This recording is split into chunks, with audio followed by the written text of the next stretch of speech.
दोस्तों नमस्कार। Myself B S Daruka, black diamond asleep wellness private limited. आज मैं हाजिर हूं आप सभी के समक्ष एक बहुत ही जबरदस्त वीडियो को लेकर के। और आज का प्रमुख टॉपिक है एनएसी यानी कि न्यू एसोसिएट काउंसलिंग। जी हां दोस्तों, एक फाइटर जो नेटवर्क में जन्म लेता है, कैसे उसे हमारे साथ लंबे समय तक रिटेन किया जाए, कैसे उसे एक विजनरी लीडर के रूप में कन्वर्ट किया जाए, उसके लिए उसकी प्रॉपर काउंसलिंग करना बहुत जरूरी है। दोस्तों आज के एनएसी में हम कवर करेंगे कंपनी की profile, why and how direct selling को मैं क्यों करूं, कैसे करूं, और एडब्ल्यूपीएल में फाइटर का क्या भविष्य है और करियर की कितनी संभावना है। इन तमाम बातों को हम एनएसी में कवर करेंगे। लेकिन सेशन में आगे बढ़ने से पहले दोस्तों, यदि आपको यह वीडियो पसंद आए तो मैं चाहूंगा कि please like, comments and share, और यदि चैनल पर आप नए हैं तो प्लीज सब्सक्राइब करना ना भूलें। तो लेट्स स्टार्ट। देखिए सर, जब भी हम डायरेक्ट सेलिंग के बारे में बाजार में सुनते हैं तो लोग कहते हैं कि अरे ये तो वही चैन बनाने वाला, जोड़ने वाला बिजनेस है। जी नहीं, जोड़ने वाले और चैन बनाने वाले काम को तो नेटवर्क कहा जाता है।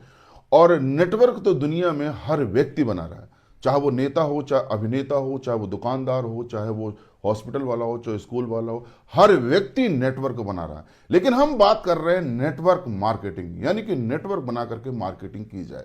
इसका मतलब हर दुनिया के हर व्यक्ति नेटवर्क बना रहा है, लेकिन वो मार्केटिंग नहीं करा रहा।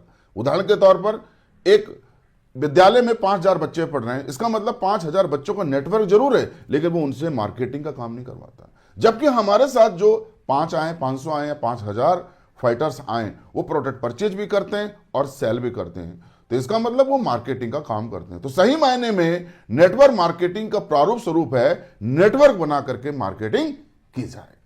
अब होता क्या है यहां पर सर कि हजारों नहीं लाखों की संख्या में लोग इस प्लेटफॉर्म को ज्वाइन करते हैं, लेकिन हर व्यक्ति इस इंडस्ट्री में कामयाब नहीं हो पाता। सक्सेस का जो रेशियो है वो बहुत ही कम है। अब चूंकि आज आपने फॉर्म साइन अप किया है, अपनी आईडी ग्रीन की है, तो मेरा आपके साथ में एक डिस्कशन, एक सेशन बनता है कि हम एजुकेशन पे बात करें, इसको समझें कि आखिर ये बिजनेस क्या है। कहीं ऐसा ना हो कि इतना बड़ा बिजनेस मिलने के बावजूद भी हम नाकामयाब हो जाएं और जिंदगी में हमें मलाल हो कि हम भी कामयाब हो सकते थे। इसको समझना बहुत जरूरी है।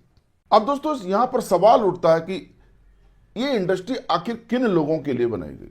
तो सीधा सा जवाब है, इस इंडस्ट्री की स्थापना middle class, upper middle class और लोअर मिडिल क्लास के लिए की गई, जो जीवन में बड़े सपने रखते हैं, जो तरक्की करना चाहते हैं, लेकिन उनके पास में कोई स्ट्रॉन्ग प्लेटफॉर्म यानी कोई एक मजबूत रास्ता नहीं है, जो लकीर के फकीर नहीं है, जो डिजायर रखते हैं, जो हिम्मती हैं, जो साहसी हैं, जो कर्मठी हैं, जो जीवन में कुछ डिफरेंट करना चाहते हैं, उन लोगों के लिए प्लेटफॉर्म बनाया गया। साथियों, यहां मैं आपसे एक सवाल करना चाहूंगा कि इस समाज में ऐसा कौन सा व्यक्ति है जो डिजायर नहीं रखता, जो जीवन में कामयाब नहीं होना चाहता। ऐसा कौन सा इंसान है जो एक अच्छा घर नहीं चाहता, अच्छी कार नहीं चाहता, बच्चों को अच्छी एजुकेशन नहीं देना चाहता। ऐसा कौन सा व्यक्ति है जो बैंक बैलेंस नहीं चाहता, जो एक अच्छा जीवन नहीं जीना चाहता। हर एक व्यक्ति चाहता है, यानी डिजायर रखता है। चाहे आप एक रिक्शा पुलर से पूछ लो, चाहे एक मजदूर से, चाहे एक रेडी वाले से, वो भी कहेगा कि हाँ मेरी भी डिजायर है।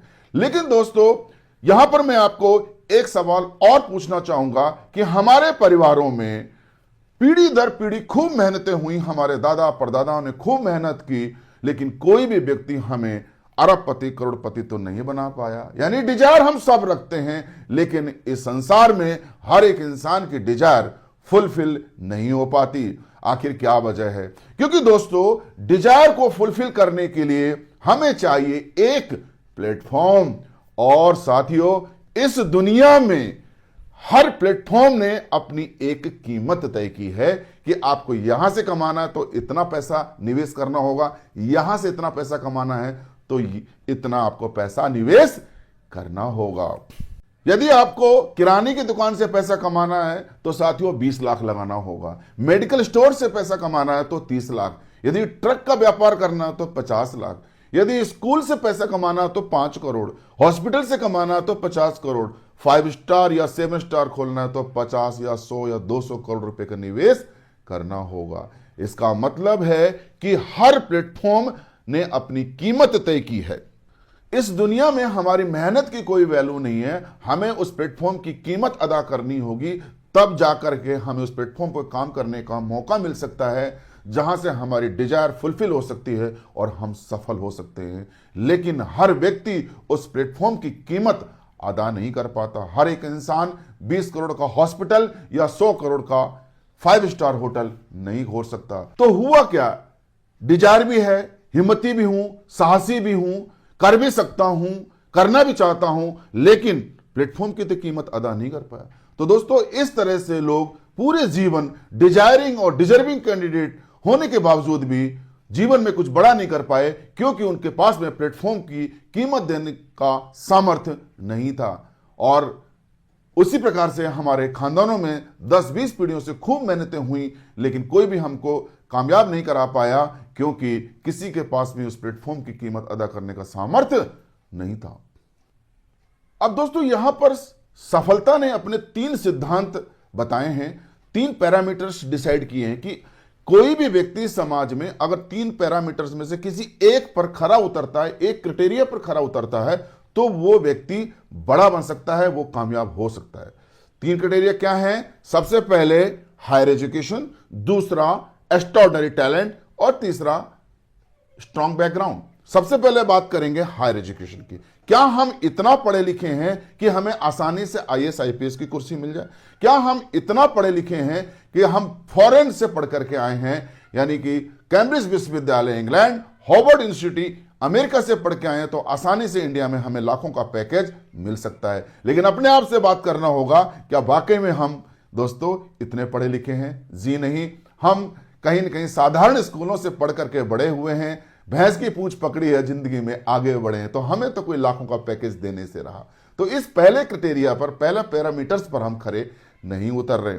दूसरा है एक्स्ट्राऑर्डिनरी टैलेंट, यानी कि हमारे अंदर इतनी प्रतिभा है, बहुमुखी प्रतिभा के धनी हैं, तो ज्यादा पढ़ाई लिखाई की जरूरत नहीं है। जैसे कि dancer, singer, painter, cricketer, wrestler, poet, यदि हमारे अंदर वो हुनर है, वो स्किल है, यदि हमें विराट कोहली की तरह चौका छक्का लगाना आता है, उस तरह की क्रिकेट खेलनी आती है, या फिर हमें शाहरुख खान की तरह एक्टिंग करनी आती है, या जुबिन नौटियाल की तरह हमें गाना गाना आता है, तो दोस्तों ज्यादा पढ़ाई लिखाई की भी जरूरत नहीं है, फिर भी आप बड़े बन सकते हो।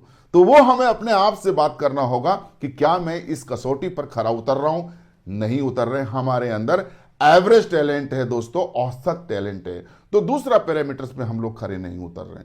तीसरा पैरामीटर है स्ट्रॉन्ग बैकग्राउंड। क्या हमें क्या विरासत में कोई पूंजी मिली है, या हमारा बैकग्राउंड इतना स्ट्रांग है कि हम कोई नेता, अभिनेता या कोई उद्योगपति की संतान है, जहां से हमें लाखों करोड़ों रुपए विरासत में मिली है, तो हम कोई फैक्ट्री कारखाना खोल सकते हैं और आसानी से पैसा कमा सकते हैं। कहते हैं लक्ष्मी से लक्ष्मी कमाई जाती है। जी नहीं। तो दोस्तों, यहां पर हम बहुत ही सिंपल परिवारों में, निर्धन परिवारों में, गरीब मजदूरों के परिवारों में हमने जन्म लिया है, तो विरासत में हमें कोई पूंजी नहीं मिली है जिससे हम पूंजी से पूंजी बना सकें। तो दोस्तों, यहां पर यह समझना होगा कि तीनों क्राइटेरिया पर मैं क्या किसी एक पर भी खरा उतर रहा हूं? नहीं। तो क्या हुआ? 8 से 8 हमने नौकरियां की, दुकानें खोली, खेत खलिहानों में मजदूरी की, और पूरा जीवन ये सोचते सोचते निकल गया कि मेरे पास भी एक दिन एक अच्छा घर होगा, एक अच्छी कार होगी, बच्चों को अच्छी एजुकेशन दूंगा, मैं भी दुनिया के सारे उपभोग करूंगा, सारी सुख सुविधाओं का भोग करूंगा और एक अच्छा जीवन जी करके इस दुनिया से जाऊंगा। लेकिन नहीं जी पाते हैं लोग, क्योंकि हर व्यक्ति इन तीनों क्राइटेरिया को फुलफिल नहीं कर पाता। मैं आपको बताता हूं कि 2009 में जब मैं इस इंडस्ट्री में आया, तो मुझे भी कुछ यही बातें बताई गई थी, और मैं इस बिजनेस के प्रति बहुत ही अट्रैक्ट हुआ, कन्विंस हुआ और कन्वर्ट हुआ। मैंने अपना भविष्य देखा था, मैंने अपने यहां पर फ्यूचर लगाया। जी हां दोस्तों, क्योंकि मैं एक मिडिल क्लास का लड़का हूं, और इस प्लेटफॉर्म को कहीं ना कहीं मिडिल क्लास के व्यक्ति ही ज्वाइन करते हैं दोस्तों।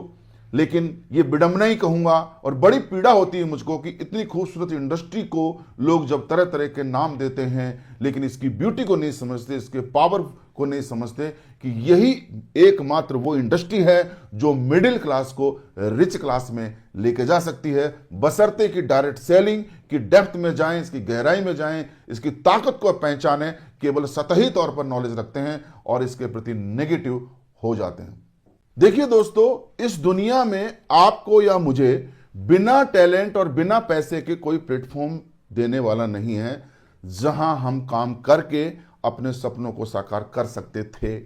जब ये बिजनेस प्लान मेरे सामने आया तो मुझे बताया गया कि सर आपके 10 से 15 हजार आपको लगाने हैं और आपको लोगों के बीच में जाना, काम करना, काम करना और काम करना, और आप यहां से इतना बड़ा पैसा कमा सकते हो। तो देखा जाए तो कीमत तो मुझसे ना के बराबर ली गई, लेकिन मौका मुझे बड़ा मिला करोड़ों कमाने का।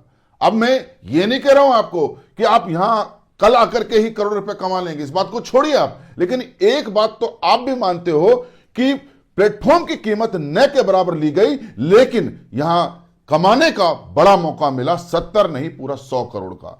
जी हां, आप कमा पाएंगे ना कमा पाएंगे ये बात की बात है, यह आपकी हमारी मेहनत पर डिपेंड करेगा कि हम इस प्लेटफॉर्म को लेकर कितने गंभीर हैं, कितने सीरियस हैं। अब हम बात करेंगे फॉर्मूला ऑफ सक्सेस। जब मैं अपने मेंटर के पास में बैठा तो मुझसे पूछा सर ने कि भंवर सर बताइए कि सक्सेस का फॉर्मूला क्या है। मैंने कहा सर मुझे नहीं पता, पैसा ही होगा। तो बोला पैसा आता कैसे? मैंने कहा सर मुझे नहीं पता। तो सर ने मुझे समझाया कि टाइम इज मनी, यानी कि time is equally proportional to the money, यानी कि समय आय के समानुपाती है। जैसे जैसे समय बढ़ता है वैसे वैसे आय बढ़ती है। इस जीवन में आप अकेले काम करके कभी बड़े नहीं बन सकते। जब तक कि लोग आपके लिए काम ना करें तब तक आप बड़े बन ही नहीं सकते। उदाहरण के तौर पर अगर आपको एक मिठाई की दुकान चलानी है तो आपको 8 से 10 लेबर चाहिए ही चाहिए।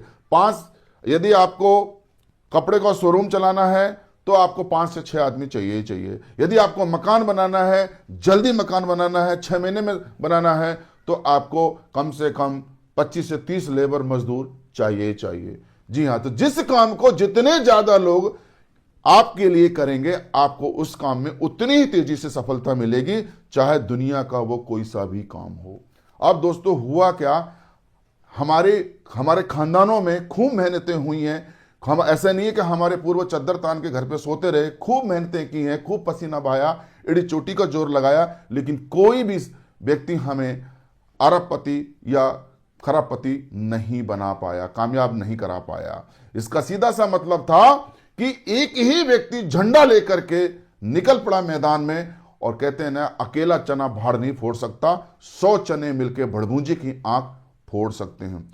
अकेला व्यक्ति अगर खेत की खुदाई भी करेगा दोस्तों तो लिमिटेड खुदाई ही कर सकता है। यदि खेत को तैयार करके 2 दिन में आपको अगर फसल बोनी है तो 5 लेबर 5 मजदूर लगाने ही पड़ेंगे। सर ने मुझे आगे समझाया कि टाइम इज मनी, यानी कि time is equally proportional to the income. जो समय है वो आय के समानुपाती है। जैसे जैसे समय बढ़ता है वैसे वैसे हमारी आय बढ़ती है। तो फॉर्मूला सर ने बताया कि time is money, multiply by your time, multiply your talent, multiply your man power. कैसे? मैंने सर कैसे? सर ने बताया कि मान लीजिए भंवर सर आप 8 घंटे काम करते हो, आप ऑटो चलाते हो और आप 500 रुपए कमाते हो। अब 16 घंटा चलाओगे तो ज्यादा कमाओगे या कम? मैंने कहा सर ज्यादा। और 20 घंटा और ज्यादा। इसका मतलब जिस काम को जितना ज्यादा वक्त देते हो उतना ज्यादा पैसा कमाते हो। अब इसी ऑटो को आप 5 ड्राइवर्स के साथ में मार्केट में उतार देते हो तो ज्यादा कमाओगे या कम? यानी कि ज्यादा। यहां क्यों? क्योंकि टाइम मल्टीप्लाई हो गया। जहां 8 घंटा में ऑटो चलाता था अब 5 चला रहे हैं, 5 ड्राइवर हैं, 8 5 40 घंटे मेरे लिए काम हो रहा है। जहां पर 5 मैन पावर काम कर रही है, 5 लोगों का टैलेंट लगा हुआ है। जो व्यक्ति अपने जीवन में टाइम, टैलेंट और मैन पावर को मल्टीप्लाई करना सीख लिया है वही व्यक्ति बड़ा पैसा कमाता है। अब यहां पर ईश्वर ने हमको 24 घंटे दिए हैं और ईश्वर ने कोई भेदभाव नहीं किया कि भाई अमीरों के लिए 26 घंटे के दिन रात बना दिए हों और गरीबों के लिए 22 घंटे के दिन रात। ईश्वर ने सबको 24 घंटे का समय दिया है। फिर क्या वजह है कि उसी 24 घंटे को यूटिलाइज करते हुए, मैनेज करते हुए अमीर अमीर होते जा रहे हैं और एक गरीब गरीब बना हुआ है। इस फंडे को जरा समझते हैं। अब दोस्तों ये फॉर्मूला कहीं ना कहीं अमीर क्लास के हाथ लग गया और उन्होंने अपने जीवन में इसको अप्लाई कर दिया और लगातार वो कामयाबी की सीढ़ियां चढ़ते चले जा रहे हैं। जी हां दोस्तों, यहां पर मैं आपको एग्जाम्पल कोट करूंगा कि कैसे एक उद्योगपति ने अपने टाइम को, टैलेंट को और मैन पावर को मल्टीप्लाई किया और जीवन में वो बहुत बड़ी कामयाबी हासिल कर पाया। उदाहरण के तौर पर मुकेश अंबानी जी, जो आज एशिया के धनाढ्य व्यक्ति हैं, रिचेस्ट नंबर 1 पर हैं। उन्होंने अपने आप से बात किया कि मैं 24 घंटे काम करूं, फिर भी मूड के बल खड़े हो जाऊं ना, 24 घंटे 24x7 भी काम करूं तो भी बड़ा नहीं बन सकता। मुझे लोगों के समय को परचेज करना होगा, लोगों के टैलेंट को हायर करना होगा, मुझे मैन पावर को हायर करना होगा, तब जाकर के मैं अपने समय को इंक्रीज कर सकता हूं और बड़ा पैसा कमा सकता हूं। उन्होंने डिसाइड किया कि मैं 1 लाख लोगों को, 1 लाख एम्प्लॉइज को अक्रॉस द इंडिया एनरोल करूंगा हमारे आउटलेट्स में, और हर व्यक्ति को उन्होंने कहा कि भाई मेरे लिए आप 8-8 घंटा काम करो और इसके बदले में मैं आपको दूंगा सैलरी, जो आपकी काबिलियत है, जो योग्यता है। यहां पर डॉक्टर भी हो सकते हैं, इंजीनियर भी हो सकते हैं, एचआर भी हैं, सुपरवाइजर भी हैं, ओवरसीयर भी हैं, वॉचमैन भी हैं। जो योग्यता होगी उसके अकॉर्डिंग मैं आपको सैलरी दूंगा। अब दोस्तों, अगर एक व्यक्ति, एक एम्प्लॉय मुकेश अंबानी के लिए 8 घंटा काम करता है तो 1 लाख व्यक्ति 8 घंटे के हिसाब से कितना वर्क करेंगे? 8 लाख घंटे। यानी कि हमारे लिए 24 घंटे का दिन रात होता है, लेकिन मुकेश अंबानी के लिए 8 लाख घंटे का दिन रात होता है, क्योंकि वो अंबानी है। अब अगर इसको हम दिन में कन्वर्ट करें तो 24 घंटे का भाग देना पड़ेगा। तो कितने दिन निकल के आए दोस्तों? 33,333 दिन। और इसको अगर साल में कन्वर्ट करें तो भाग देंगे हम 365 दिन का। तो क्या निकल के आया? 91.33 साल। एक इंसान अपनी जिंदगी जी नहीं पाता, इतना काम तो मुकेश अंबानी एक दिन में ही लोगों से करवा लेता है, क्योंकि वो अंबानी है दोस्तों, क्योंकि वो इतनी बड़ी सैलरी उनको देता है। अब यहां पर इतनी बड़ी सैलरी हम तो दे नहीं सकते, हम भी लोगों के टाइम को अपने टाइम में जोड़ना चाहते हैं, लेकिन क्या हम इतने बड़े पैमाने पर हम सैलरी दे सकते हैं? हमारे महीने का तो बजट ही बड़ी मुश्किल से चलता है। अब जो भी व्यक्ति हमको समय देता है, हर व्यक्ति हमसे पैसा मांगता है, चाहे वो प्लम्बर हो, चाहे वो इलेक्ट्रिशियन हो। अगर एक इलेक्ट्रिशियन बल्ब ठीक करने आएगा या एक प्लम्बर नल को ठीक करने आएगा तो हमसे 1000 रुपया चार्ज करेगा। यानी जो व्यक्ति भी हमको समय देता है, हर व्यक्ति हमसे पैसा मांगता है। तो हमारे पास तो पैसे पहले से नहीं है, हम किस किस को दें? तो सर, मैंने कहा सर फिर कैसे? तो सर ने समझाया कि भंवर सर, डायरेक्ट सेलिंग दुनिया का वो एकमात्र ऐसा धंधा है जहां पर टाइम मल्टीप्लाई होता है फ्री ऑफ कॉस्ट, जहां टैलेंट मल्टीप्लाई होता है फ्री ऑफ कॉस्ट, जहां मैन पावर मल्टीप्लाई होता है फ्री ऑफ कॉस्ट। लोग बाइकें लेके, अपनी कारें लेकर के दौड़ते हैं, डीजल पेट्रोल खुद डालते हैं, खर्चा करते हैं, मेहनत करते हैं और आपसे 1 रुपया नहीं मांगते, और उनको वो कंपनी कमीशन देती है जिस कंपनी के लिए वो काम करते हैं। दोस्तों, यहां से मेरा माइंड सेट हुआ कि ये वाकई में दुनिया का सबसे स्मार्ट बिजनेस है और यहां तो जरूर काम करना चाहिए। कल तो मुझे लगा कि भाई मुझ में और अंबानी में तो कोई फर्क ही नहीं रहेगा। यस, कल मेरा नेटवर्क भी 1 लाख का हो जाता है और हर एक फाइटर अपने लिए 8 घंटा काम करता है, तो मेरे लिए भी 1 लाख को 8 घंटे से गुणा करो, वही 8 लाख घंटे काम हो रहा है जो मुकेश अंबानी के लिए हो रहा है। वही 33,333 दिन का काम मुकेश अंबानी के लिए, वही 33,333 दिन का काम मेरे लिए, वही 91 साल का काम मुकेश के लिए, वही 91 साल का काम मेरे लिए। इसका मतलब मुकेश अंबानी में और मेरे में तो कोई फर्क नहीं है। और जहां मुकेश अंबानी जी अगर एक व्यक्ति को 30,000 एवरेज सैलरी भी दे रहे हैं, तो दोस्तों 1 लाख को 30,000 से मल्टीप्लाई करो, 300 करोड़। 300 करोड़ की सैलरी देकर के लोगों को समय को परचेज कर रहे हैं। दोस्तों, जिस बिजनेस में, जिस प्लेटफॉर्म में मुझे 300 करोड़ की सैलरी बचाने का मौका और 1 लाख लोगों से फ्री में काम करवाने का अवसर मिल रहा है, वहां से मेरा माइंड सेट हुआ। मैं समझ गया कि what is direct selling, why direct selling, direct selling क्यों करना चाहिए। यही एक प्लेटफॉर्म है जो मिडिल क्लास को रिच क्लास में लेकर जा सकता है, अमीर बना सकता है। दोस्तों, जब मुझे ये बताया गया कि बहुत सारे यहाँ पर आपके 15-16 हजार रुपए लग रहे हैं और इसके बदले में आपको प्रोडक्ट मिलेंगे और आपको एक यूनिक आईडी और पासवर्ड मिलेगा, तो ये बात मेरे को ज़्यादा क्लिक नहीं की। लेकिन जब मुझे फर्दर बताया गया कि एक मल्टी लेग जनरेशन प्लान है और जैसे ही आप दो ग्रुपों में एसए और एसजीओ में 100 एसपी से आप दो लोगों को ज्वाइन करवा देते हो। मान लीजिए कि आपने एसएओ में ए नाम के व्यक्ति को 100 एसपी से और एसजीओ में आपने बी नाम के व्यक्ति को 100 एसपी से ज्वाइन करा दिया, तो आपको 500 एसईओ से और 500 एसजीओ से यानी 1000 रुपए का कमीशन आएगा। ये बात भी मेरे को ज्यादा क्लिक नहीं की, क्योंकि मैं काम करूंगा तो मुझे कमीशन आएगा। लेकिन जब मुझे फर्दर बताया गया कि ए नाम का व्यक्ति सी और डी को ज्वाइन कराता 100 एसपी से और बी नाम का व्यक्ति ई और एफ को ज्वाइन कराता 100 एसपी से, तो आपको बिना काम के 2000 का कमीशन आएगा। मैंने कहा अच्छा।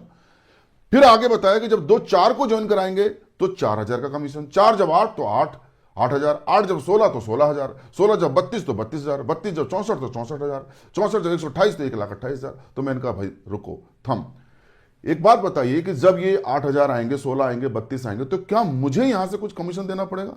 तो मुझे सर ने समझाया कि नहीं, आपको 1 रुपया भी, सिंगल पेनी भी आपको कमीशन नहीं देना।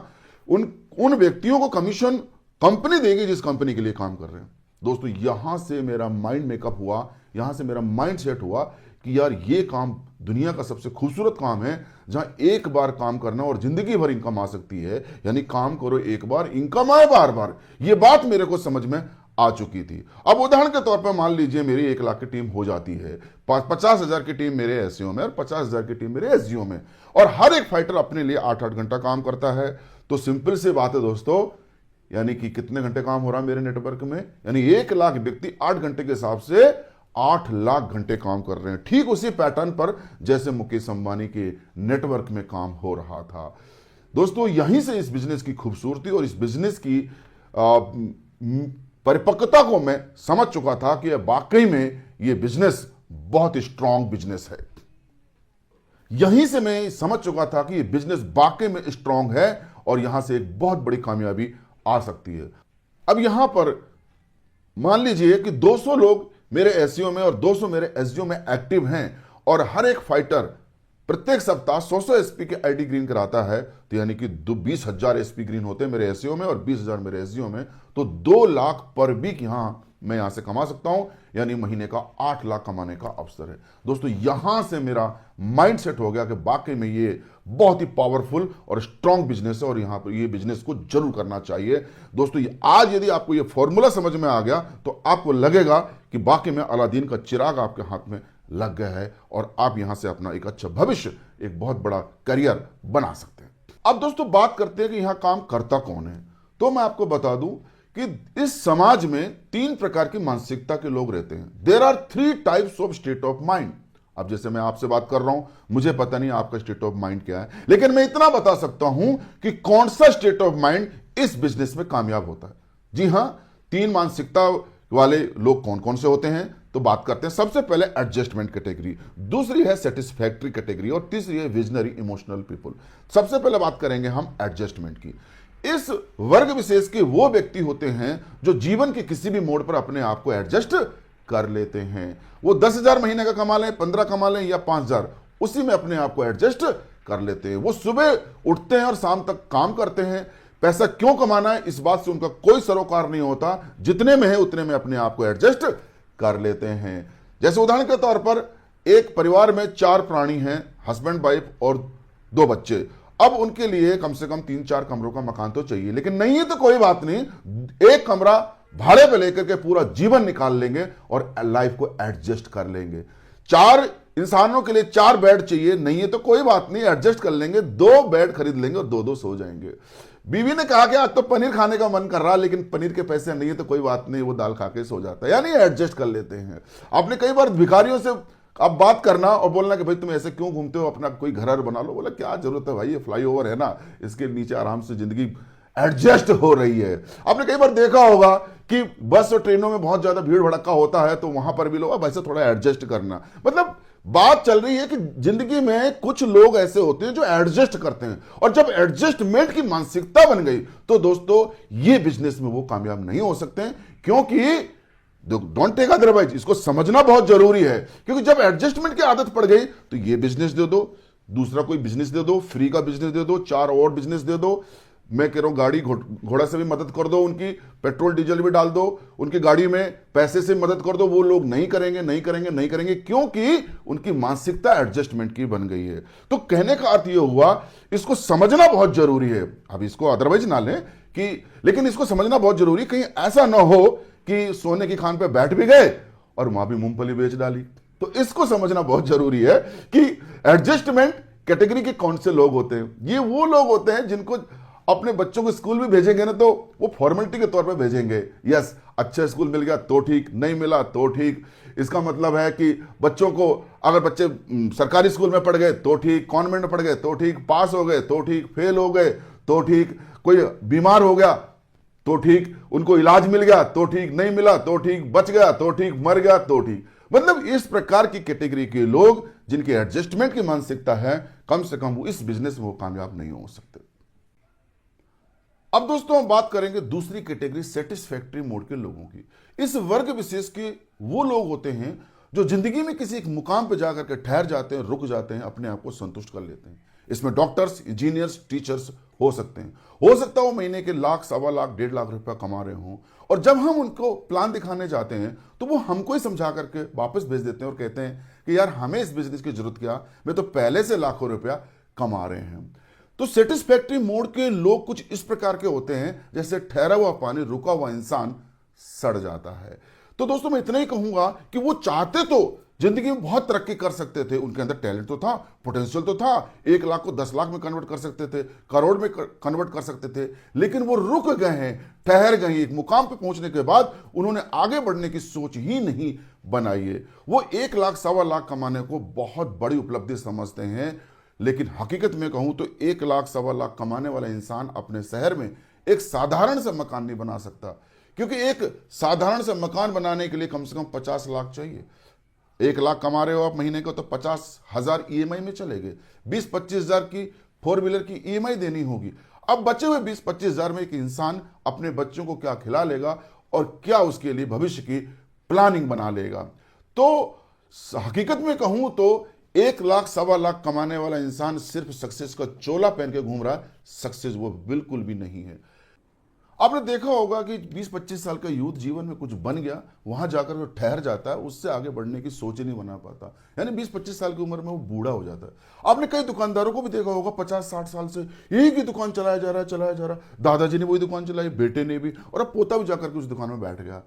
ये लोग बड़े मस्त किस्म के होते हैं, बड़े सेटिस्फाइड कैटेगरी के लोग होते हैं। सुबह नहा धो के निकलते हैं, अगरबत्ती लगा के, हाथ में टिफिन लेकर के, और अपनी दुकान में घुस जाते हैं, अंदर से कुंडी बंद कर लेते हैं। वो 6x6 की कोठरी की ओपन जेल में पूरी जिंदगी निकाल देते हैं। और इसे पूछोगे सर आपने क्या किया जीवन में, तो ये कहेंगे अरे सर हमने जीवन में बहुत कुछ किया। यदि आपने कुछ किया होता तो अपनी एक दुकान की 10 सीरीज क्यों नहीं बनाई, आप अपने बिजनेस को आपने 10 शहरों में विस्तार क्यों नहीं किया, आपने फ्रेंचाइजी क्यों नहीं खोली। लेकिन वो रुक गए हैं, ठहर गए हैं। दोस्तों जो संतुष्ट हो गए हैं, यानी कि संतुष्टि में तो कहूंगा एक भयानक रोग है, कैंसर से भी भयानक रोग है। कैंसर का इलाज मिल जाएगा लेकिन संतुष्टि का इलाज नहीं मिलेगा। आज अपने इर्द गिर्द नजर दौड़ाओ आप, जितना डेवलपमेंट, जो विकास दिख रहा है वो किन लोगों ने किया, वो संतुष्ट लोगों के कारनामे नहीं है दोस्तों, वो असंतुष्ट यानी क्रेजी लोगों के कारनामे हैं। चाहे वो हाईवेज हो, चाहे फ्लाईओवर हो, चाहे वो बुलेट ट्रेन हो, चाहे वो एयरक्राफ्ट हो, चाहे चंद्रयान हो, चाहे मंगलयान हो। दोस्तों आज जो भी देखोगे आप, गगनचुंबी इमारतें हैं, चाहे डुप्लेक्स है, चाहे विलास है, ये अनसेटिस्फाइड क्रेजी लोगों के कारनामे हैं। जो संतुष्ट लोग थे वो तो झोपड़े में मर गए, लेकिन कुछ लोग असंतुष्ट थे क्योंकि उन्हें झोपड़ी पसंद नहीं थी, उन्हें डुप्लेक्स पसंद था, उन्हें air condition flat penthouse पसंद था। तो दोस्तों उन लोगों ने वो कारनामे किए। जो झोपड़ी में मर गए, लालटेन में खुश थे, मस्त थे, बोला यार हम तो इसी में मस्त थे। तो कभी बिजली आती क्या, मुझे बताओ आप। यानी कि जो डेवलपमेंट हुआ वो क्रेजी लोगों ने किया, असंतुष्ट लोगों ने किया। एक साइकिल पे चलने वाला इंसान जिंदगी में अगर सेटिस्फाइड था कि यार मैं तो मस्त हूं साइकिल में, तो दोस्तों कभी बाइक नहीं बनती। बाइक वाला संतुष्ट हो जाता कि यार तो पेडल भी नहीं देने पड़ रहे, आगे आराम से बढ़ता चला जा रहा हूं, तो कभी कार आती क्या। कार वाला यदि जीवन में संतुष्ट हो जाता तो मुझे समझा दीजिए कि लग्जरी कार आती क्या। लग्जरी कार वाला यदि संतुष्ट हो जाता तो क्या हेलीकॉप्टर, हवाई जहाज, एयरक्राफ्ट आते क्या। यानी कि जिंदगी एक सतत प्रक्रिया है, प्रोग्रेसिव माइंड से इंसान को आगे बढ़ते रहना चाहिए। इस प्रकार की कैटेगरी के जो लोग होते हैं ना, वो अपने जुमले भी बना लेते हैं। कैसे कि क्या कहेंगे? अरे cut your coat according to cloth, जितनी चद्दर उतनी पैर पसारो। क्यों भाई? चद्दर तेरी छोटी पड़ रही तो बड़ी कर ले, 4 गुनी कर ले। एस्क्लेपियस वेलनेस प्राइवेट लिमिटेड जो तेरे को ताकत दे रही है, लेकिन इस चद्दर को बड़ी करने के लिए ना पसीना बहाना पड़ेगा, मेहनत करनी पड़ेगी, कंफर्ट जोन से बाहर निकलना पड़ेगा, और उसके लिए इंसान तैयार नहीं है। उसे अपनी चमड़ी से प्यार है। वैसे तो दिन में 4 बार हाथ फिराएगा अपने बच्चों पर, अपनी वाइफ पर कि I love my son, I love my daughter, I love my darling, लेकिन वो आई लव यू का वास्तविक अर्थ नहीं समझ पाता कि अपनों को उसे केयरिंग करनी है, उनको ख्याल रखना है, उन्हें बेस्ट से बेस्ट फैसिलिटीज देनी है, और उसके लिए पैसा कमाना पड़ेगा। तो ऐसे लोग बड़े मस्त होते हैं, उनसे पूछो क्या चल रहा है? दाल रोटी चल रही है। बरसों से सुनते चले आ रहे हैं दाल रोटी, दाल फुलके चले आ रहे हैं, लेकिन कोई ये कहने की जरूरत नहीं कह रहा कि नहीं आजकल तो मैं शाही पनीर खा रहा हूं। लेकिन शाही पनीर खाने के लिए मेहनत करनी पड़ेगी, घर से निकलना पड़ेगा, कंफर्ट जोन से निकलना पड़ेगा। उस कंफर्ट जोन से बाहर निकलने के लिए इंसान तैयार नहीं है। तो इस प्रकार के जो लोग होते हैं ना, उनसे बस यही होगा, अरे यार हमें क्या जरूरत है, हमने दुनिया देखी है। सेटिस्फैक्टरी मोड के लोगों का कहना है कि अपने से नीचे वालों की तरफ देख करके जियो, अपने से ऊपर की तरफ क्यों देखते हो? लेकिन मैं इस बात से सहमत नहीं हूं कि हम नीचे की तरफ ही क्यों देखें, हम ऊपर भी देखेंगे, क्योंकि कुछ लोग हमसे भी अच्छा जीवन इस संसार में जी रहे हैं। लोगों की फिलॉसफी है कि सादा जीवन उच्च विचार, लेकिन मैं इस बात से बिल्कुल भी सहमत नहीं हूं। विचार उच्च होना चाहिए, लेकिन जीवन भी उच्च होना चाहिए। तो मेरी फिलॉसफी कहती है उच्च जीवन उच्च विचार। दोस्तों, कहीं ना कहीं मैं भी इस सेटिस्फैक्टरी कैटेगरी से बिलोंग करता था, चूंकि मैं एक टीचर था। लेकिन जब मैं अपने गुरुजी के संपर्क में आया, मेरे मेंटर के संपर्क में आया, तो मेरा माइंड मेकअप हुआ, मेरा माइंड ओपन हुआ, और मैं इस संतुष्टि वाली चद्दर को जो मैंने ओढ़ रखी थी, उस चद्दर को मैंने फेंक दिया, और मेरे को अच्छी तरह से बात समझ में आ गई कि जीवन में संतुष्ट नहीं होना है, जिंदगी में एक कॉमा लगा के चलना है, कभी फुल स्टॉप नहीं लगाना। क्योंकि फुल स्टॉप लगाने का मतलब है कि जिंदगी में तरक्की के सारे दरवाजे बंद कर देना, यानी वहीं से डिटोरिएशन यानी कि पतन इंसान का शुरू हो जाता है जब वो संतुष्ट हो जाता है। जिंदगी में कभी संतुष्ट नहीं होना, दिल मांगे मोर की पद्धति पे जिंदगी में आगे तरक्की करना है, आगे बढ़ते चले जाना है। तो ये दुनिया मेहनती कर्मठ लोगों की है, जो जिंदगी में कामयाब होते हैं, एस्क्लेपियस वेलनेस में जो करोड़पति लीडर बनते हैं, उनका माइंडसेट कुछ अलग ही होता है।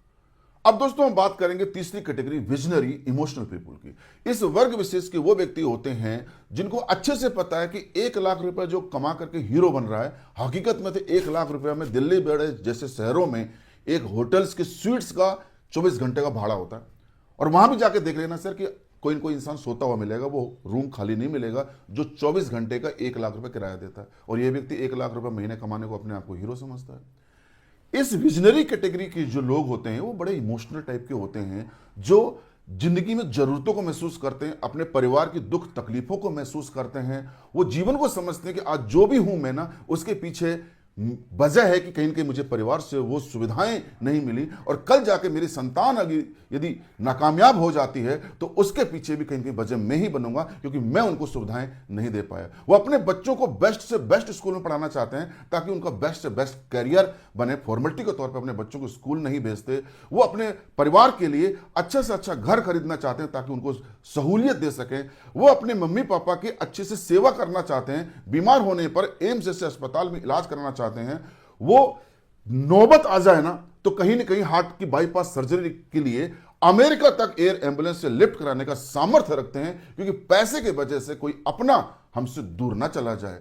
दोस्तों, कहीं ना कहीं इस कैटेगरी के लोग जो होते हैं वो बहुत ही दुनिया को समझते हैं, दुनियादारी को समझते हैं, घर परिवार की दुख तकलीफों को समझते हैं। पैसे के अभाव से बीवी परेशान, हस्बैंड परेशान, बच्चे परेशान, मम्मी पापा परेशान। इन दुख तकलीफों पीड़ाओं से उन्हें तकलीफ होती है, पीड़ाएं होती हैं। वो इस चीज को समझते हैं कि यार मेरी मेहनत से यदि अब हमारे परिवार में कुछ अच्छे दिन आ जाएं, सब लोग अच्छा जीवन जीने लग जाएं, तो मुझे और मेहनत करनी चाहिए। लेकिन इस प्रकार के जो लोग होते हैं ना, उनके बारे में लोग क्या कहते हैं? अरे ये तो पागल हो गया, दीवाना हो गया, ये तो मूर्ख है, लालची है, पैसे के पीछे भाग रहा है।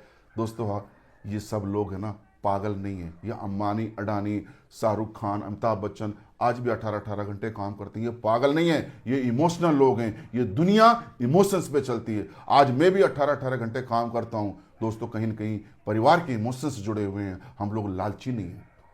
दोस्तों हम लोग लालची नहीं है, हम अपनी चाहतों के लिए काम कर रहे हैं। मैं हमेशा से कहता हूं कि money is a tool to express your emotions and your emotions are connected with your family members, with your wife, with your hubby, with your children, with your parents.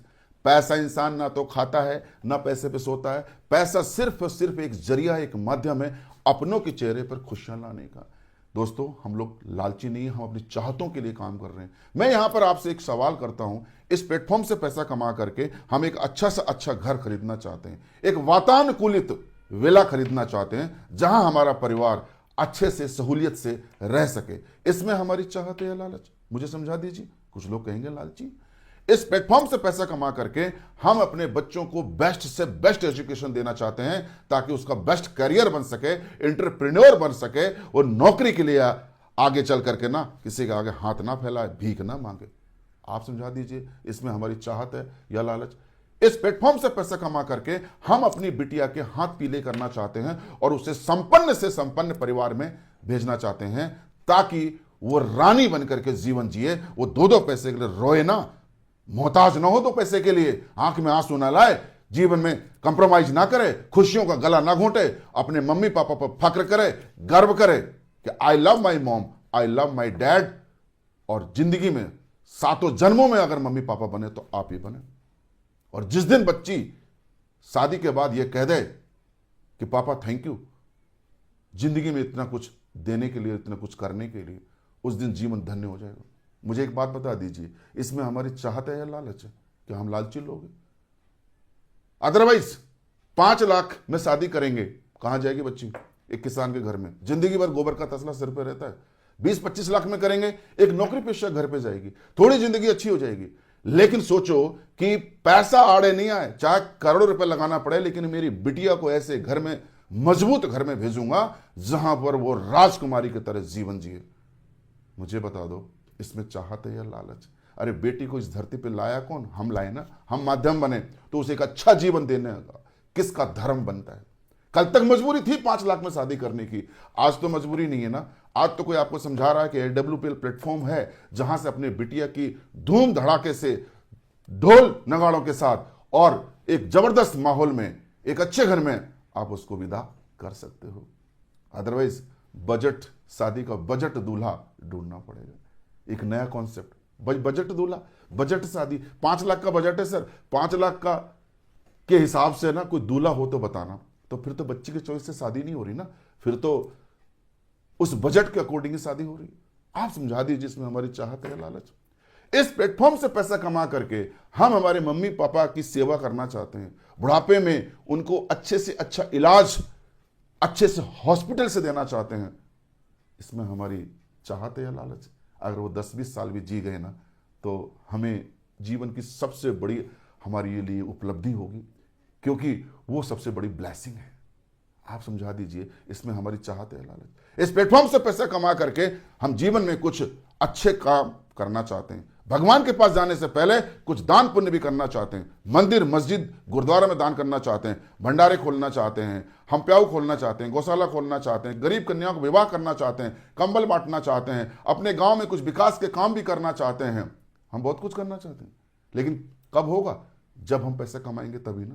आप मुझे बता दीजिए, अभी तो हमारी खुद की मक्खी नहीं उठ रही। तो कहने का अर्थ हुआ कि इस पुनीत काम के लिए हमारी चाहत छिपी है या लालच छिपा हुआ? कुछ लोग तो कहेंगे लालची लोग। जी नहीं, लालच के लिए नहीं, हम अपनी इमोशंस के लिए काम कर रहे हैं, रात दिन आज मेहनत कर रहे हैं। लेकिन लोग तो डायलॉग मारते हैं, क्या लेके आए थे, क्या लेके जाओगे, खाली ही तो आया था, खाली ही तो जाएगा, मुट्ठी भर राख हो जाएगी। वो सिकंदर भी खाली हाथ आया, खाली हाथ गया। बिल्कुल सही कहा, सिकंदर खाली हाथ आया और खाली हाथ गया। लेकिन एक बात याद रखना, सिकंदर जब तक जिया ना वो राजाओं की तरह जिया, भिखारियों की तरह नहीं जिया। क्योंकि राजाओं की तरह जीने के लिए ना पैसा कमाना पड़ेगा, रोकड़ा कमाना पड़ेगा। प्रेम चोपड़ा निकाल रोकड़ा, हाँ या ना? पैसा सिर्फ जिंदा लोगों की जरूरत है, मुर्दा लोगों की जरूरत नहीं है। अरे जब जीवन में आए नहीं थे तो ना आपको जरूरत पैसे की ना मुझे। मां के पेट में थे तब भी पैसे की जरूरत नहीं थी, ना आपको ना मुझे, बढ़िया खाना मिल रहा था आराम से ठाट से, हाँ या ना? इस धरती पे आए जब पैसे की जरूरत पड़ी, आपको भी मुझे भी, क्योंकि दूध भी चाहिए और चड्डी भी चाहिए। और इस धरती से जाएंगे जब भगवान के पास, ना तो आपकी जरूरत उस पैसे की ना मुझे। ये नोटों की बंडल, कार की चाबी, बंगले की चाबी, सब यही छोड़ के जाएंगे, आई एग्री। लेकिन आज तो जी रहे हैं ना, तो कल लेके नहीं जाएंगे अपने साथ भगवान के पास, ये सारी चीज धरती पे छोड़ जाएंगे, तो उसके लिए आज खराब क्यों करूं? इतनी सी बात हमारे भेजे में क्यों नहीं आती कि मैं कल लेके नहीं जाऊंगा, उसके लिए मैं आज तो मुझे चाहिए ना, आज तो खराब क्यों करूं? इसलिए कहता हूं ना कि पैसा सिर्फ जिंदा लोगों की जरूरत है, मुर्दा लोगों की जरूरत नहीं है। तो दोस्तों, कहीं ना कहीं हम अपनी चाहतों के लिए काम कर रहे हैं, इसके पीछे हमारा कोई लालच छिपा हुआ नहीं। तो सर, यदि आपका स्टेट ऑफ माइंड विजनरी और इमोशनल कैटेगरी का है और आप जीवन में कुछ करना चाहते हो, यदि आप मेरे पास आते हो और कहते हो सर मैं करना चाहता हूं काम मेरे WPL में, तो आने वाले 5 साल में मैं इतने दावे के साथ कह सकता हूं कि आपकी जिंदगी के सारे दुख दर्द यहां से दूर हो जाएंगे और आपकी सफलता की गारंटी मैं लिख करके देता हूं। अब दोस्तों, स्टेट ऑफ माइंड के बाद में बात आती है हमारी सोच की। किसी महाशय ने कहा है कि बड़ी सोच का बड़ा जादू। जिस प्रकार से कमजोर बीज से मजबूत फसल पैदा नहीं हो सकती, ठीक उसी प्रकार से छोटी सोच, कमजोर सोच से जिंदगी में कभी बड़ी सफलता, बड़ी कामयाबी आ ही नहीं सकती। यदि जिंदगी में हम बड़ी तरक्की, कामयाबी चाहते हैं तो हमारी सोच को बड़ा बनाना होगा, हमारी सोच को मजबूत बनाना होगा। ये छोटी सोच और बड़ी सोच आखिर होती क्या है, जरा इसको समझते हैं। दोस्तों, हमारी सोच कहीं ना कहीं कमजोर है। हमें बड़ी चीजों से डर लगता है, हम बड़े डरे डरे से रहते हैं, बड़े सहमे सहमे से रहते हैं। मैं आपसे जानना चाहता हूं, कभी जिंदगी में आप मर्सिडीज या ऑडी के कार के शोरूम में गए? आपको कार खरीदना नहीं है, लेकिन चलो देख के आते हैं यार, एक टेस्ट ड्राइव करके आते हैं। कोई माई का लाल आपको वहां से हटा नहीं सकता, आप स्लीपर में चले जाना आप। लेकिन हमें डर लगता है, घबराहट होती, नहीं नहीं नहीं नहीं, ये बड़ी चीजें हमारे लिए नहीं। जी नहीं, ये बड़ी से बड़ी वस्तुएं आप और हमारे जैसा इंसान इनका उपभोग करता है। कभी आप 5 स्टार या 7 स्टार होटल में घुसने की कोशिश की? कभी लंच डिनर? अरे लंच डिनर तो छोड़ो, एक आध कॉफी पी लेना, कॉफी भी छोड़ो, पानी पी के आ जाना। कोई आपको वहां से उठा नहीं सकता माई का लाल, आपका मौलिक अधिकार है, बैठ के आ सकते हो, देख के आ सकते हो, फील लेके आ सकते हो। लेकिन हमें डर लगता है, हमें घबराहट है, हमें संकोच है, नहीं नहीं नहीं नहीं, ये हमारे लिए नहीं है। कारण सोच कमजोर है, सोच हमारी छोटी। कभी किसी ज्वेलरी की दुकान में गए आप अपनी पत्नी के साथ में, 9 लाख 10 लाख के हार को कभी हाथ में रख करके आपने फील किया कितना वजनी होता है? पत्नी को पहना के देखा कैसी लगती, कैसे दिखती है? लेना नहीं है हमको, हमें कान के ब्रजबाला लेने हैं, हमें तो लेना नहीं है, लेकिन देखते तो सही है कैसी दिखती है, फील तो लेते हैं, लेकिन घबराहट है, संकोच है, डर है, सहमे हुए, नहीं नहीं नहीं नहीं, ये हमारे लिए नहीं है। जी नहीं दोस्तों, हमारे जैसे इंसान इन वस्तुओं को जिंदगी में उपयोग में लेता है। तो ये जो सोच हमारी जो बनी छोटी, ये जो सोच हमारी कमजोर हुई, इसके पीछे एक छोटी सी कहानी है, एक प्रोसेस है। इसके लिए ना तो आप दोषी हो, ना मैं दोषी हूं।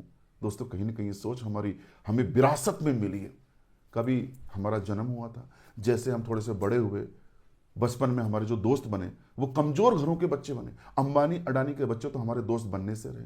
फिर जैसे बड़े हुए, फिर हमें एक कमजोर सा विद्यालय मिला, फिर कमजोर सा कॉलेज मिला, कमजोर रिश्तेदारी मिली, कमजोर दोस्त मिले, कमजोर बातें हुई और कमजोर हमारी मानसिकता यानी कमजोर हमारी सोच बन गई। ये कहां से मिली?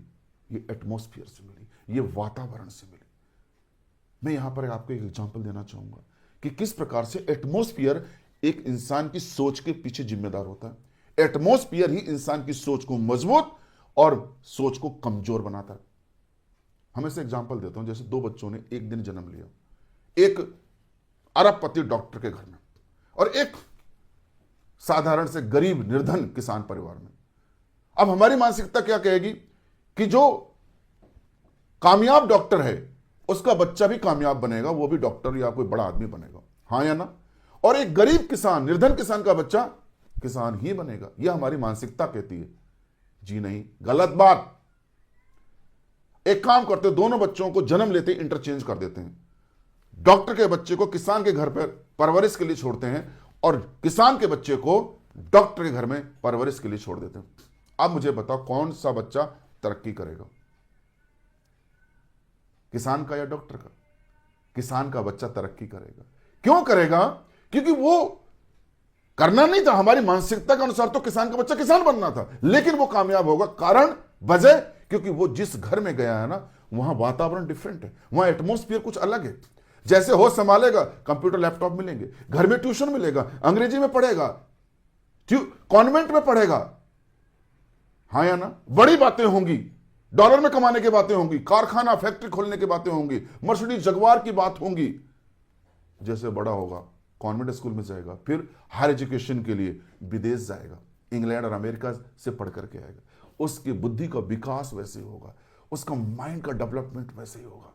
इसलिए कहता हूं एटमॉस्फियर डेवलप आवर माइंड, वातावरण ही हमारे मस्तिष्क का विकास करता है। इसके विपरीत जो डॉक्टर का बच्चा डॉक्टर बनना था वो कहां गया? किसान घर में। अब क्या बनेगा? किसान ही बनेगा। जैसे थोड़ा बड़ा होगा, गाय भैंस बैल में गोबर में उसके हाथ रहेंगे, थोड़ा सा बड़ा होगा खेतों में जाएगा, साधारण से स्कूल मिलेगा, साधारण से कॉलेज मिलेगा, और वो साधारण इंसान ही बनेगा। इसका मतलब है एटमॉस्फियर कहीं ना कहीं इंसान की मजबूत और छोटी सोच, कमजोर सोच बनाने के पीछे जिम्मेदार होता है। सोच का दायरा बढ़ाना पड़ता है। यदि हमारे पापा ये कहते हैं कि बेटा मैं अगले महीने रिटायर हो रहा हूं और 100 करोड़ की हमारी ये फैक्ट्री है, इसको तुमको चलाना है, क्या हम नहीं चला सकते? जी हां, अरे चलाया है लोगों ने, बिल्कुल चला सकते। पापा कहते बेटा जा ऑस्ट्रेलिया चला जा, पायलट की ट्रेनिंग लेके आ जा, क्या हम हवाई जहाज नहीं उड़ा सकते? जी हां, उड़ा सकते हैं। जब हम साइकिल चला सकते हैं, हम स्कूटर चला सकते हैं, तो हवाई जहाज भी उड़ा सकते हैं। अरे कर तो आज भी सकते हैं, लेकिन कोई हमें मौका दे तो सही। तो दोस्तों कहीं ना कहीं ये जो एटमॉस्फियर ही जिम्मेदार है हमारी छोटी सोच, कमजोर सोच बनाने के पीछे। मैं इतना ही कहूंगा दोस्तों कि आज हम मजबूत सोच, मजबूत वातावरण में आ चुके हैं, करोड़पति लीडर्स का साथ मिल रहा है। तो आने वाले समय में यदि हमने इस कमजोर एटमॉस्फियर को बदल दिया तो आने वाले 5 साल में दुनिया देखेगी कि हम क्या कर सकते हैं। यहां पर दोस्तों बड़ी बड़ी बातें होंगी, हो सकता है आपको हजम ना हो, आप कहोगे सर कल बोले मुझे काम नहीं करना, बिल्कुल सर ठीक है, आप डिसीजन ले सकते हो, लेकिन मेरा फर्ज था आपको बताना कि आप कोई छोटी मोटी जगह पे नहीं आए हो, आप बहुत बड़ी सोच के साथ बहुत बड़े प्लेटफॉर्म पर आए हो, जहां पर दुनिया को आपके अंदर खासूसियत, वो काबिलियत नहीं नजर आई, लेकिन इस प्लेटफॉर्म को आपके अंदर की वो क्वालिटीज, वो विशेषताएं नजर आई कि आप जीवन में बहुत कुछ कर सकते हो। दोस्तों यदि आपने 5 साल यहां पर अपने अंतर्मन से डेडिकेट होकर के दे दिया तो 5 साल में आप हिस्ट्री क्रिएट कर दोगे, पूरा एक इतिहास बना जाओगे जहां पर आने वाली पीढ़ियां आप पर गर्व करेंगी। अब दोस्तों बात करेंगे हम how direct selling. Direct selling कैसे की जाए? दोस्तों बहुत ही आसान बिजनेस है और इसकी शिक्षा भी बड़ी आसान है। जिस प्रकार से हम हमारे बच्चों को IAS IPS बनाना चाहते हैं तो क्या हम बनाते हैं? जी नहीं, उन्हें उस विद्यालय में एडमिशन करा देते हैं और टीचर उनको कामयाब कराते हैं। उसी पैटर्न पर आपने हमारे गुरुकुल में एडमिशन ले लिया है। हमारा एक गुरुकुल है FSS फाइटर सक्सेस सिस्टम, जो कि हम हर एक डायरेक्ट सेलर को, हर एक फाइटर को नॉलेज देते हैं, उसको बेस्ट से बेस्ट एजुकेशन देते हैं ताकि आगे चल करके AWPL में वो डायमंड बन सके, करोड़पति लीडर बन सके। कहीं ना कहीं दोस्तों 5 पिलर पर डायरेक्ट सेलिंग चलती है। सबसे पहले बात करूंगा मोटिवेशन, एजुकेशन, पैशन, पैसेंस और डायरेक्शन। पहली बात करूंगा मैं मोटिवेशन की। दोस्तों हमारे घरों में दुख हैं, तकलीफ हैं, पैसे के वजह से बीवी परेशान, हस्बैंड परेशान, बच्चे परेशान। वो दुख तकलीफें हैं, उन दुख तकलीफों से ही इमोशंस जुड़े हुए हैं और वो इमोशंस ही मोटिवेशन को जन्म देते हैं। हाँ या ना? एक किसान 48 डिग्री टेम्परेचर में अपने खेतों में गेहूं काटता है, कहीं ना कहीं परिवार के इमोशन ही उसको मोटिवेट करते हैं। एक फौजी -40 डिग्री टेम्परेचर में ग्लेशियर में पहरा देता है और दुश्मन की गोली को छाती पे झेलता है, कहीं ना कहीं परिवार के इमोशन ही उससे मोटिवेट करते हैं। मानसून के दौरान एक ट्रैफिक हवलदार घुटने घुटने पानी में खड़े होकर के व्हीकल्स को सिग्नल दिखाता है, कहीं ना कहीं परिवार के इमोशंस ही उसको मोटिवेट करते हैं। तो जब हमारे इमोशंस रियल हैं, हम अपने परिवार के लिए कुछ सुख सुविधाएं चाहते हैं, उन्हें एक अच्छी लाइफ देना चाहते हैं, तो निश्चित तौर पर हम मोटिवेट रहेंगे। मैं आपको कितने ही समझा लूं, लेकिन मैं आपको कहूं सर काम कर लो, अच्छा है, अच्छा आप नहीं करेंगे, क्योंकि ये जो मोटिवेशन है ये टेम्परेरी। दोस्तों परमानेंट मोटिवेशन इमोशन से आता है, और जो व्यक्ति इमोशनल है, जो वाकई में रियल इमोशन से जुड़ा हुआ है अपने परिवार के साथ, वो अपने कंफर्ट जोन से बाहर निकलता है और अपने परिवार के लिए कुछ करना चाहता है। वो लोग हमेशा मोटिवेट रहते हैं। तो इमोशंस है तो मोटिवेशन है। अब बात करेंगे दूसरा, एजुकेशन। एजुकेशन हम आपको कोई साइंटिस्ट नहीं बनाएंगे, कोई फॉर्मुलेशन नहीं बताएंगे, कोई यहां पर अलजेब्रा नहीं सिखाएंगे। बहुत ही आसान सी शिक्षा है। डायरेक्ट सेलिंग के 8 से 10 टॉपिक हैं जो हम आपको सिखाएंगे, जो हम आपको बताएंगे। हमारा जो गुरुकुल है, यहां पर बड़े बड़े टीचर, लेक्चरर, प्रोफेसर हैं जो आपको बेस्ट से बेस्ट एजुकेशन देंगे। मैं इतना ही कहूंगा, आपको पीएचडी कराएंगे, आपको डॉक्टरेट कराएंगे। यकीन मानना, आप एक कदम आगे बढ़ाओगे, हम 10 कदम आपकी तरफ बढ़ेंगे। हमारी ऑफलाइन ऑनलाइन हमारी एजुकेशन की क्लासेस चलती हैं। हमारे बहुत सारे ट्रेनिंग के फॉर्मेट्स हैं, जैसे 10 कदम ट्रेनिंग है, बीडीटी है, एलडीपी है, सीक्रेट ऑफ सक्सेस ट्रेनिंग है, एलएलटी है, ट्रिपल टी ट्रेनिंग है। इन ट्रेनिंग, इन वर्कशॉप में आप लगातार शिरकत करते जाना, आप उनको अटेंड करते जाना। आने वाले 5 साल में आपकी सफलता की गारंटी मैं देता हूं। अब तीसरी बात करेंगे हम दोस्तों, पैशन, यानी कि पूरी जुनून के साथ काम करेंगे, पूरी शिद्दत के साथ काम करेंगे।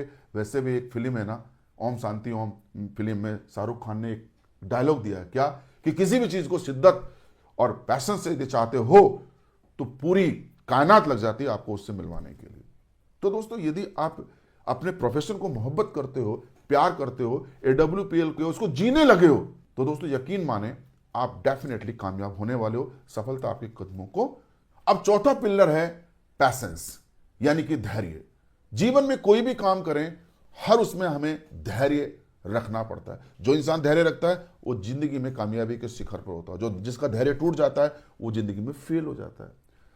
मुझे एक बात बताओ, कौन सा ऐसा पेड़ है जिसका बीज शाम को बोया और सुबह तो फल लटक गए हैं? है तो मुझे बता दीजिए। क्या ताजमहल एक दिन में बन गया? जी नहीं। 2 कमरों का मकान 15 दिन में बना सकते हो, लेकिन ताजमहल जैसी बिल्डिंग को बनाने के लिए बरसों लगेंगे। सफलता कोई मैगी नहीं है जो 2 मिनट में तैयार हो जाए। चाइना वॉल एक दिन में बन गई क्या? नहीं। रोम का साम्राज्य क्या एक दिन में खड़ा हो गया क्या? नहीं। किसान क्या 2 दिन में फसल लेके आता? जी नहीं। 6 महीने तक तपस्या करता है। यहां तक कि मां 9 महीने तक अपने बच्चे को कोख में रखती है, 9 महीने का धीरज रखती है, फिर जाकर लल्ला लल्ली उसकी गोद में आता। हाँ या ना? यानी कि जीवन के किसी भी सेक्टर में नजर दौड़ा लो आप, हर जगह पैसेंस यानी धैर्य की जरूरत होती है। अब last not the list, direction. जी हां दोस्तों, डायरेक्शन। जिंदगी में डायरेक्शन का बड़ा महत्व होता है। जिस प्रकार से कहते हैं ना कि दशा बदलना चाहते हो तो जिंदगी में दिशा सही पकड़नी होती है। पानी को सही दिशा दिखा दी जाए किचन की तरफ तो दोस्तों गले की प्यास बुझ जाती है, और वही पानी दिशाहीन हो जाए तो सुनामी लेके आ जाता। हाँ या ना? आग को दिशा दिखा दी जाए चूल्हे की तरफ तो रोटी पक जाती है, पेट भर जाता है, और वही आग दिशाहीन हो जाए तो पूरे गांव और शहर को जला करके राख कर देती है। हाँ या ना? तो जिंदगी में डायरेक्शन दिखाने वाला बड़ा इंपॉर्टेंट होता है। आपने देखा होगा हिंदी फिल्मों में जो डायरेक्टर, जिन डायरेक्टर्स के डायरेक्शन गजब की होती है, वो फिल्में सुपर डुपर हिट हो जाती है। और मजे की बात देखिए कि जो एक्टर्स एक्टिंग करते हैं वो कभी भी डायरेक्टर से आर्गुमेंट नहीं करते, उनकी लिखी गई स्क्रिप्ट को कभी हस्तक्षेप नहीं करते। सुल्तान फिल्म याद करिए, जिसमें सलमान खान को डायरेक्टर ने क्या कहा, काला मुंह करके, जूते चप्पल की माला पहन करके गधे पे उल्टा बैठना है। आपको हमको कोई कहेगा तो क्या हम कर सकते हैं? नहीं। लेकिन सलमान खान ने ऑब्जेक्शन नहीं किया, क्योंकि उसको पता है डायरेक्टर ने जो स्क्रिप्ट लिखी है वो कहीं ना कहीं जरूरी है, और उसी से फिल्म सुपर डुपर हिट हो गई। यदि आप वाकई में अपनी फिल्म को AWPL में 70 करोड़ नहीं 100 करोड़ की हिट करना चाहते हो, सुपर डुपर करना चाहते हो, तो आप अपने मेंटर अपलाइन की बातों को मान लेना, उसके डायरेक्शंस को फॉलो करना। क्योंकि अपलाइन आपको जायज बोलेगा, कभी नाजायज नहीं बोलेगा। अपलाइन की बातों को सुन लिया, समझ लिया, फॉलो कर लिया 5 साल, तो आपकी सक्सेस की गारंटी मैं देता हूं। दोस्तों, ये 5 पिलर थे, इसके इर्द गिर्द ये बिजनेस घूमता है। जो 5 पिलर को समझ गया वो निश्चित तौर पर AWPL में डायमंड बनता है, बल्कि डायमंड नहीं, मैं कहूंगा ब्रांड एम्बेसडर बनेगा, और 70 नहीं पूरे 100 करोड़ कमाएगा। अब दोस्तों, थोड़ा मैं अपने बारे में बताना चाहूंगा। माई सेल्फ BS नरूका, और मैं पेशे से एक भूतपूर्व सैनिक हूं, और साथ में मैंने 2nd ग्रेड की टीचर की नौकरी भी राजस्थान गवर्नमेंट में की है। कैसे मेरी लाइफ 360 डिग्री पर बदल गई, हाउ द लाइफ ट्रांसफॉर्म्ड, मैं जिंदगी में कैसे कामयाब हुआ, कैसे SLPS वेलनेस में ब्लैक डायमंड बना, कैसे करोड़पति लीडर बना, मैं जरूर आपके साथ शेयर करना चाहूंगा। This is the only due to power of direct selling industry, this is the power of SLPS wellness. साथियों, मेरा जन्म बेहद ही एक निर्धन किसान परिवार में हुआ, कच्चे घर में मेरा जन्म हुआ, बचपन मेरा गरीबी में बीता। जब होश संभाला तो अपने आप को गरीबी के दामन में लिपटा हुआ पाया।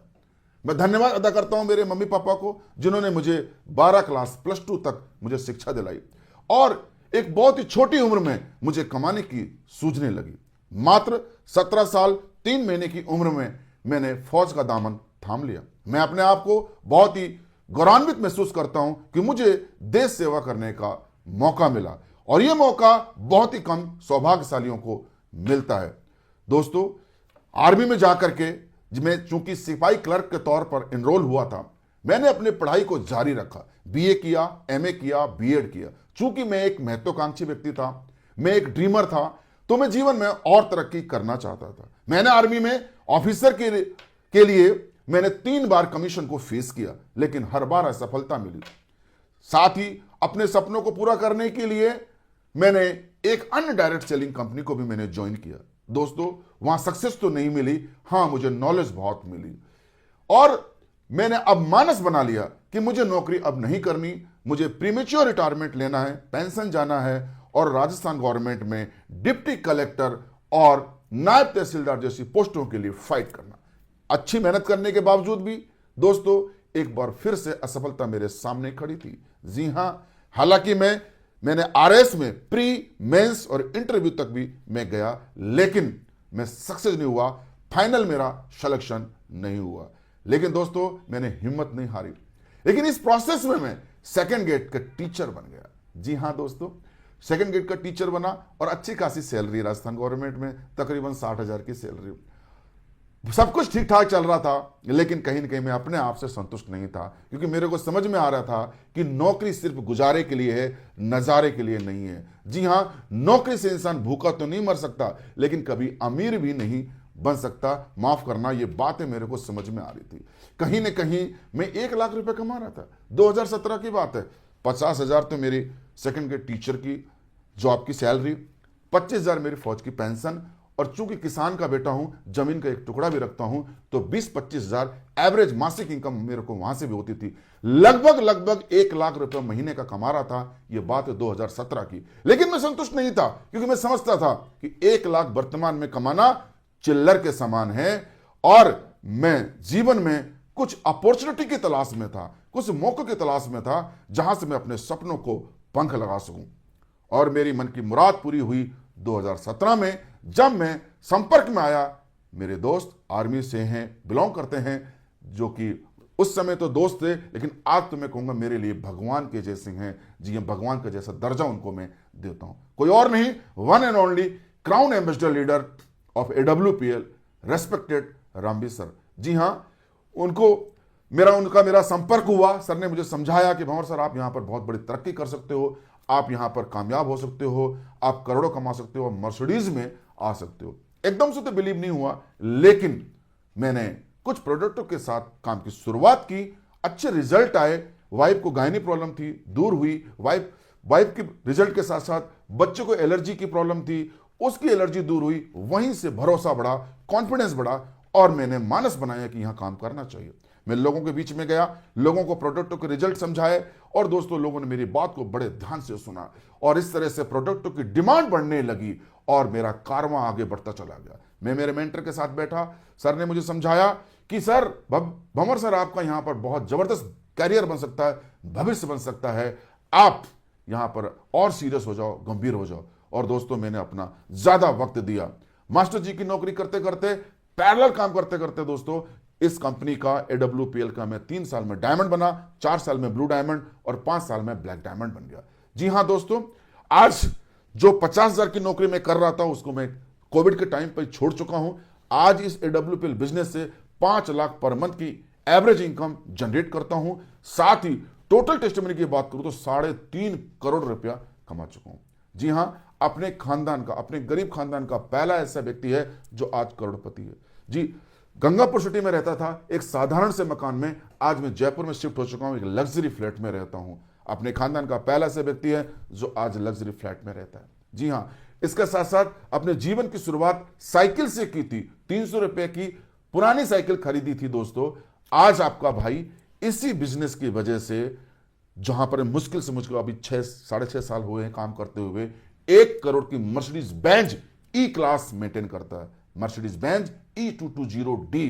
दोस्तों, यह मेरा अभिमान नहीं है, लेकिन एक गरीब किसान के बच्चे के लिए गर्व करने वाली बात है, क्योंकि ऐसी कारें बड़े बड़े उद्योगपतियों के पास में और सेलिब्रिटी के पास में होती हैं, जो आज एक गरीब किसान के बच्चे के पास में है। यकीनन यह गर्व का पल है। साथियों, इस बिजनेस से देश विदेश के टूर हैं, गोवा, कुल्लू मनाली, शिमला, नैनीताल, यहां तो कई मर्तबे गया, लेकिन मैं बात कर रहा हूं विदेश की 6 इंटरनेशनल टूर, जिसमें Dubai, Abu Dhabi, Malaysia, Thailand, Maldives और यूरोप में फ्रांस, इटली और स्विट्जरलैंड परिवार के साथ एक एक सप्ताह तक घूमने का मौका मिला। यह संभव हो पाया सिर्फ और सिर्फ मेरे डिसीजन की वजह से, और माता पिता का आशीर्वाद, टीम के सहयोग और अपलाइन की ब्लेसिंग से और एसली प्लस वेलनेस की ताकत से।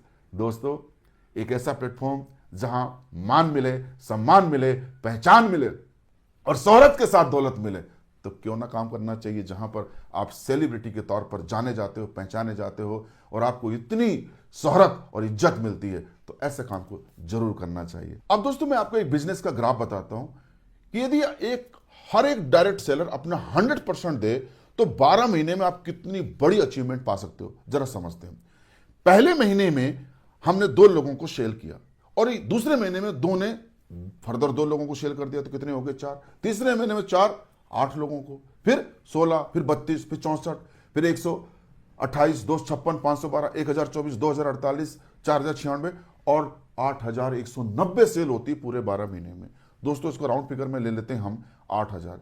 एक सेल एवरेज 1000 रुपए कमीशन देती है। 1000 से मल्टीप्लाई करिए, कितना हो गया? 80 लाख रुपए कमा सकते हो दोस्तों आप 12 महीने में। लेकिन दोस्तों, प्रैक्टिकली ये संभव नहीं हो पाता, क्योंकि 100% हर फाइटर नहीं दे पाता। माना कि 50% भी वर्क हुआ आपके नेटवर्क में, तो भी दोस्तों 4000 की टीम बन जाएगी और आप कमाएंगे 40 लाख रुपए। चलो 25% वर्क मान लेते हैं, 2000 की टीम फिर भी बना गए, फिर भी कमा गए कितना? 20 लाख तो जब भी कमा गए। चलो मैं कह रहा हूं 10% भी काम हुआ आपके नेटवर्क में, 800 की टीम बन गई, तो भी 8 लाख कमा गए। अरे मैं कहता हूं मरे से मरे 1% भी काम हुआ, तो भी 80 लोगों की टीम बना लोगे 12 महीना में, तो भी 80,000 कमा जाओगे। लगाया कितना था?